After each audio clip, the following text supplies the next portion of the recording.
Branch സെക്രട്ടറിമാരൊക്കെ മേൽശാന്തിമാരാകുന്നത് കാണുമ്പോൾ രാഷ്ട്രീയക്കാർ മതത്തിൽ ഇടപെടുന്നത് കൊണ്ട് കുഴപ്പമൊന്നുമില്ലെന്ന് തോന്നും. പള്ളിയിലച്ഛനെ തെരഞ്ഞെടുപ്പിൽ ഇടതുമുന്നണി അവരുടെ സ്ഥാനാർത്ഥിയാക്കിയപ്പോൾ മതപുരോഹിതന്മാർ രാഷ്ട്രീയത്തിൽ ഇടപെടുന്നതിലും കുഴപ്പമില്ലെന്ന് മനസ്സിലായി. മതം രാഷ്ട്രീയത്തിൽ ഇടപെടുന്നതും രാഷ്ട്രീയം മതത്തിൽ ഇടപെടുന്നതിലും പ്രശ്നമില്ല. പിന്നെ പ്രശ്നം എന്താണ്? ജനങ്ങൾ രാഷ്ട്രീയത്തിൽ ഇടപെടുന്നതാണ്. അതാണ് ഇവിടുത്തെ ഏറ്റവും വലിയ പ്രശ്നം. തെരഞ്ഞെടുപ്പ് ഫലങ്ങളൊക്കെ ഉണ്ടാകുന്നത് ജനങ്ങൾ രാഷ്ട്രീയത്തിൽ ഇടപെടുന്നത് കൊണ്ടാണ്. ജനങ്ങളുടെ കൂടെ നിന്ന് തിരുവാതിരവായും രാഷ്ട്രീയത്തിൽ ഇടപെടുകയാണ്. സ്വാഗതം. സംഭവങ്ങളെ അതിന്റെ ചരിത്ര പശ്ചാത്തലത്തിൽ കാണുക എന്ന മാർക്സിയൻ ചിന്താരീതി അനുസരിച്ചാണ് ഇന്നത്തെ പരിപാടി.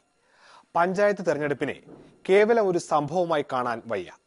കഴിഞ്ഞ 4-5 വർഷമായി ഇവിടെ നടക്കുന്ന രാഷ്ട്രീയവും അതിലെ നായകന്മാരായ 2 കഥാപാത്രങ്ങളെയും വെച്ച് ഒരു സാങ്കല്പിക സിനിമ പിടിക്കുകയാണ്.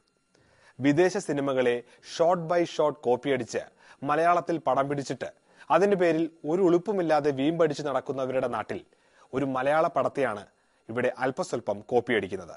കാണാം വിജയേട്ടൻ ആൻഡ് ദ സെയിന്റ്.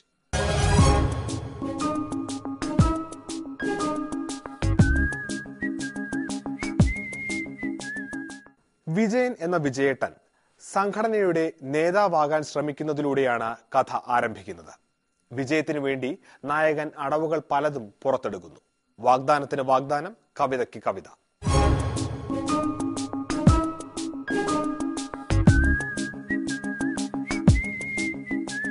നിന്നെ ജയിപ്പിച്ച് ഈ ക്ലബിന്റെ പ്രസിഡന്റ് ആക്കിയിട്ട് ഞാൻ പോളൂട്ടാ.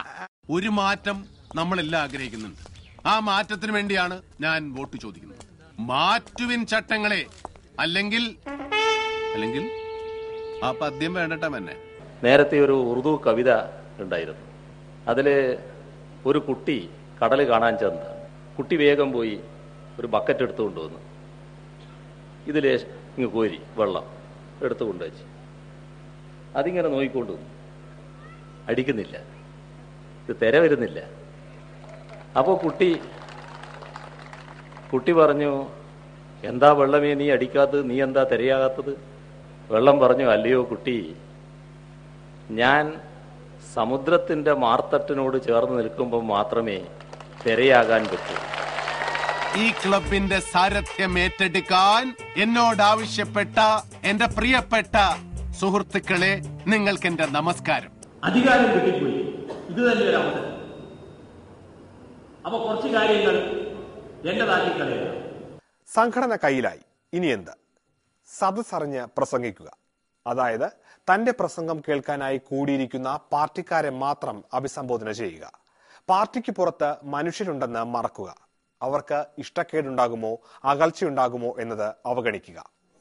വിജയേട്ടൻ കണ്ണൂരിലെ ഒരു ഓണം കേറാ മൂലയിലെ വേദിയിൽ നിന്ന് ആരോടെങ്കിലും ചൂടായി സംസാരിച്ചാൽ അത് കേരളത്തിലെ ഓരോ വീട്ടിലും വിജയേട്ടൻ വന്ന് ചൂടാകുന്നത് പോലെ മാധ്യമങ്ങൾ വഴി സംഭവിക്കും എന്ന കാര്യം വിസ്മരിക്കുക.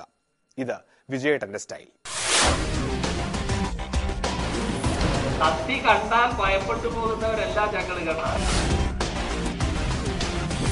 അത് നേരെ ചൊവ്വ എന്ന് പറയുന്നതല്ലേ നല്ലത്.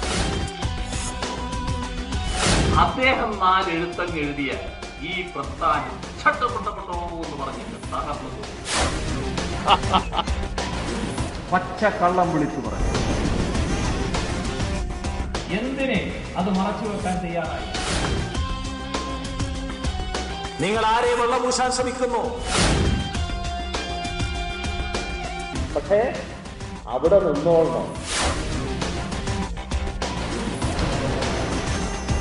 രക്തദാഹികളെ എത്തിക്കൊണ്ടാണ് പറയുന്നത് ഇവര് സമാധാനക്കാരാണ്. ഞങ്ങളെ സംഘടനാ കാര്യങ്ങൾ ഞങ്ങൾ തന്നെ നോക്കിക്കൊള്ളുമല്ലോ. അവര് വാർത്തകൾ മാത്രമല്ല, വാർത്തകൾ മെനയുക കൂടിയേ. മാധ്യമ സിൻഡിക്കേറ്റിന്റെ സമ്മതം വേണം എന്ന് വിചാരിച്ചാൽ അത് കുറച്ച് കടന്ന കൈയാണ് കേട്ടോ. വിജയേട്ടൻ ഒറ്റയ്ക്കല്ല, കൂട്ടുകാർ ധാരാളമുണ്ട്. കൂടുതലും സ്വന്തം നാട്ടിൽ നിന്ന്. ഇയാളോട് സ്ഥിരമായിട്ട് ഇയാളെ വഴിതെറ്റിക്കുന്ന ഒരു അങ്ങനെ ചില പ്രമാണിമാരുണ്ടല്ലോ, വഴിതെറ്റിക്കുന്ന ആത്മമിത്രം അങ്ങനെ ഉണ്ടല്ലോ. നമ്മൾ വളരെ അടുത്ത സുഹൃത്തുക്കള് ആളുകളെ വഴിതെറ്റിക്കും. അങ്ങനെ ചെയ്ത് ഇങ്ങനെ ചെയ്യും. ഇത് ഇപ്പൊ എല്ലാ കാര്യത്തിലും എടുത്ത് ചാടിക്കുന്നതും കൊണ്ട് കുഴപ്പമാക്കുന്ന മുഴുവൻ ഇന്നസെന്റ് മേനോൻ കാരണമാണ്. പിണറായി വിജയൻ അറിയുന്നവർക്കൊക്കെ അറിയാമല്ലോ. പിണറായി വിജയൻ നടന്ന വഴിയിലൂടെ നടന്നു പോകാൻ ഉമ്മൻചാണ്ടി 100 ദിവസം കുളത്തെ കുടിച്ച്